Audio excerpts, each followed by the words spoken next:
Bismillahirrahmanirrahim. Assalamualaikum warahmatullahi wabarakatuh. Perkenalkan, nama saya Ahmad Fuadi dari jurusan Pendidikan Bahasa Arab semester 2 kelas C dengan NIM 2281020072. Di sini saya akan melakukan presentasi dari mata kuliah Madkhal Ilmi Al-Lughah yang diampu oleh Bapak Ervan Ghazali, yaitu dengan materi definisi, objek, dan tujuan linguistik. Langsung saja kita ke materinya. Yang pertama, pengertian linguistik. Pengertian linguistik dibagi menjadi dua. Yang pertama, etimologi. Yang kedua, terminologi. Yang pertama, etimologi. Kata linguistik adalah serapan dari bahasa Inggris dari kata linguistik. Kata ini merupakan kombinasi dua kata, yaitu linguis dan imbuhan kata X. Kata linguis sendiri adalah kata hybrid, campuran dua kata dari bahasa yang berbeda, yaitu kata lingua dari bahasa Latin atau Yunani dan imbuhan akhiran surfik atau is dalam bahasa Inggris, yang berarti kata lingua dalam bahasa Latin bermakna tongue atau lidah, yang kemudian sedangkan imbuhan is dalam struktur bahasa Inggris adalah elemen pembentuk kata yang menunjukkan arti orang yang melakukan atau membuat sesuatu. Bisa juga digunakan untuk menunjukkan arti kepatuhan terhadap suatu doktrin atau kebiasaan tertentu, sebagaimana kata-kata serapan yang ada di dalam bahasa Inggris seperti sophist, baptist, dan evangelis. Kemudian, terminologi. Adapun definisi linguistik secara terminologi atau istilah dapat dimaknai sebagai pertama, ilmu yang mengkaji bahasa manusia. Kedua, studi ilmiah tentang bahasa. Kemudian kita masuk ke objek kajian linguistik. Objek kajian linguistik adalah bahasa, yang bagaimana bahasa sebagai objek kajian linguistik adalah sebagai bahasa manusia, baik lisan maupun tulisan, yang mempunyai karakteristik khusus di mana tidak dapat disamakan dengan bahasa pada hewan atau alat komunikasi lain yang dihasilkan selain dari alat ucap manusia. Kemudian juga bahasa dalam lingkup ilmu linguistik juga tidak dapat disamakan dengan bunyi-bunyi yang dihasilkan oleh benda, misalnya bunyi kentongan dan peluit. Kemudian bahasa yang dimiliki oleh manusia, sedangkan hewan tidak memiliki bahasa, karena hewan dalam berkomunikasi hanya perlu menggunakan tanda-tanda melalui gerak-geriknya saja, atau bau dan bunyi atau suara tertentu. Bunyi-bunyi tersebut tidak mempunyai struktur dan dapat berubah. Beda halnya dengan sistem komunikasi, manusia mempunyai kaidah-kaidah tertentu yang tersusun secara sistematis dan teratur. Hal tersebut merupakan salah satu yang membedakan bahasa dengan sistem komunikasi hewan atau makhluk lainnya.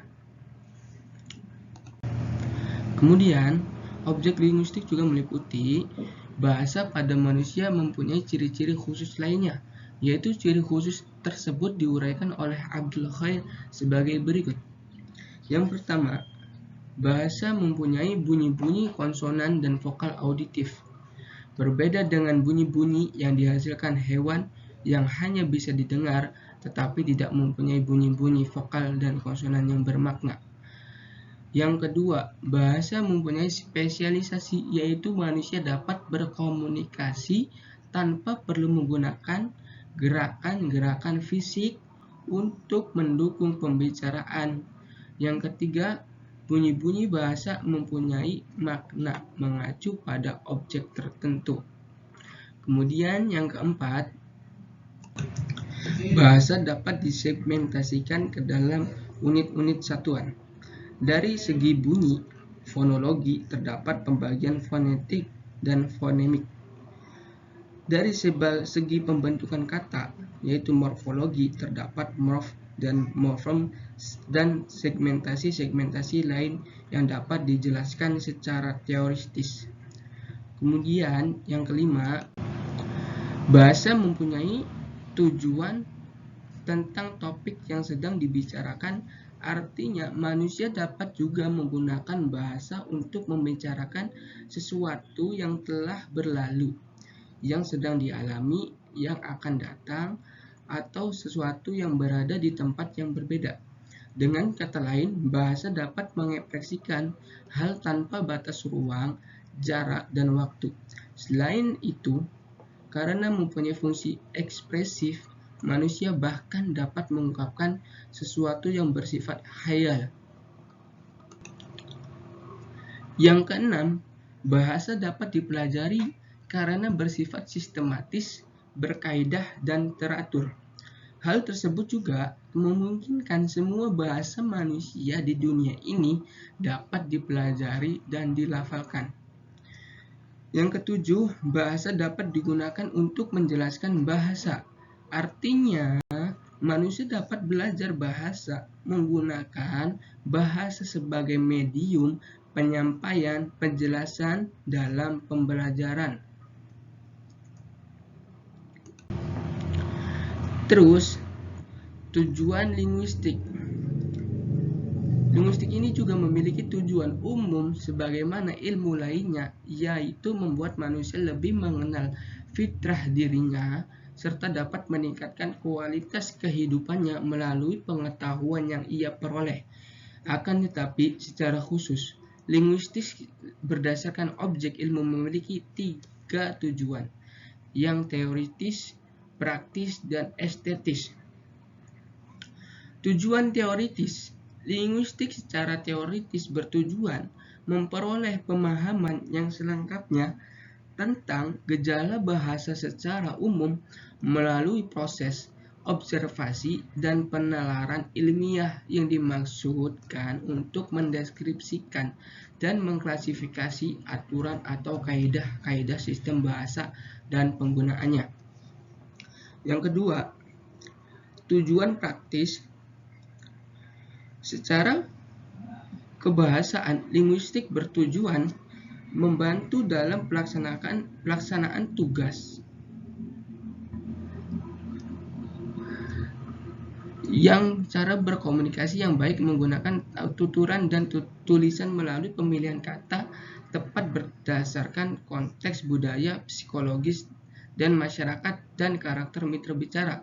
Selain itu, bertujuan membantu dalam pelaksanaan tugas yang berkaitan dengan kebahasaan, seperti menemukan kendala dan solusi dalam pembelajaran bahasa asing. Penerjemahan teks bahasa asal ke bahasa target membantu menemukan faktor kesulitan yang dialami penderita dengan kelainan bicara dan cara penanganannya. Pengembangan teknologi artifisial berbasis bahasa menyelesaikan kasus hukum kebahasaan dalam berbasis forensik kebahasaan dan lain-lain. Kemudian yang ketiga, tujuan estetis. Linguistik bertujuan memahami keindahan bahasa dan penggunaannya dengan tujuan estetik. Bahasa dikemas dengan gaya tertentu lalu diungkapkan baik lisan maupun tulis. Teks dengan orientasi estetika dapat dengan mudah ditemukan dalam puisi, novel, pantun, dan jenis karya sastra lainnya.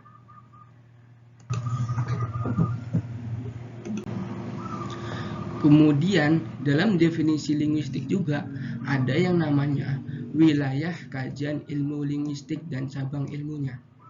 Yaitu yang pertama, ada yang namanya mikrolinguistik. Mikrolinguistik adalah studi bahasa berkaitan dengan struktur kebahasaan dalam internal bahasa, tanpa memperhatikan cara sebuah bahasa diperoleh, disimpan di otak, atau digunakan dalam berbagai fungsinya. Tidak pula memperhatikan mekanisme fisiologis dan psikologis yang terlibat dalam perilaku bahasa. Singkatnya, tanpa memperhatikan apapun selain sistem internal kebahasaan, secara sederhana, mikrolinguistik dimaknai juga sebagai pendekatan analisa bahasa. Terdapat aspek internal bahasa yang terdiri dari bunyi, struktur, dan makna. Kemudian, cabang ilmu yang ada dalam kajian mikrolinguistik yaitu fonologi. Yang pertama, fonologi, cabang ilmu bahasa yang berfokus dalam mengkaji bunyi dan sistem bunyi dari bahasa. Yang kedua, yaitu morfologi, cabang ilmu bahasa yang mengkaji struktur bentuk kata, utamanya melalui penggunaan morfem sebagai bahan pembentukan kata. Sintaksis, cabang ilmu bahasa yang kajian tentang prinsip-prinsip dan proses penyusunan kalimat dalam sebuah bahasa. Semantik, yang ketiga, semantik, cabang ilmu yang mengkaji tentang makna dan semantik dalam linguistik adalah studi tentang bagaimana bahasa mengatur dan mengekspresikan makna. Kemudian, dalam linguistik juga terdapat linguistik interdisipliner, yaitu kajian gabungan dua disiplin ilmu, yakni disiplin ilmu bahasa linguistik dengan disiplin ilmu lainnya. Linguistik interdisipliner meliputi pertama, pragmatik. Pragmatik adalah cabang linguistik yang mempelajari hubungan antara konteks luar bahasa dan maksud tuturan. Yang kedua, sosiolinguistik. Sosiolinguistik adalah ilmu yang interdisipliner. Istilahnya sendiri menunjukkan bahwa ia terdiri atas bidang sosiologi dan linguistik. Yang kedua, historical linguistik. Yang ketiga, historical linguistik. Studi tentang perubahan sebuah bahasa dan hal-hal yang timbul dari perubahan tersebut. Yang keempat, psikolinguistik, yaitu psikolinguistik adalah studi tentang perilaku bahasa, bagaimana orang belajar dan menggunakan bahasa untuk mengkomunikasikan ide-idenya. Yang kelima, neurolinguistik.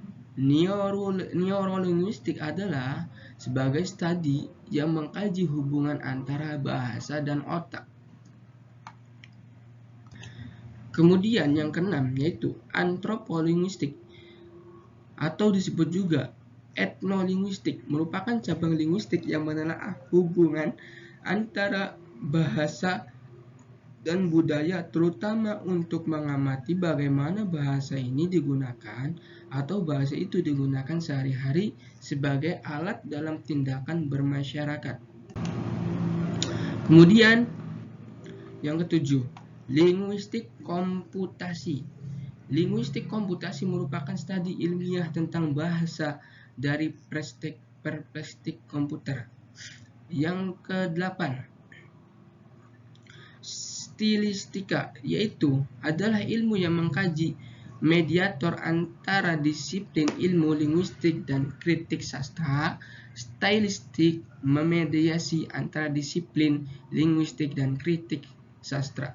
Terus kemudian yang kesembilan, yaitu ada etnolinguistik, merupakan cabang ilmu juga dari linguistik yang mempelajari struktur bahasa berdasarkan cara pandang dan budaya yang dimiliki oleh masyarakat. Kemudian yang terakhir yaitu teolinguistik, studi yang mengkaji hubungan antara bahasa dan agama yang meliputi wilayah ibadah, ritual, teks kitab suci, khotbah, dan doktrin keimanan.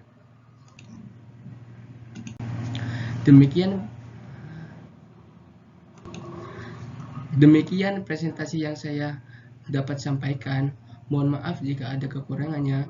Billahi taufiq wal hidayah. Wassalamualaikum warahmatullahi wabarakatuh.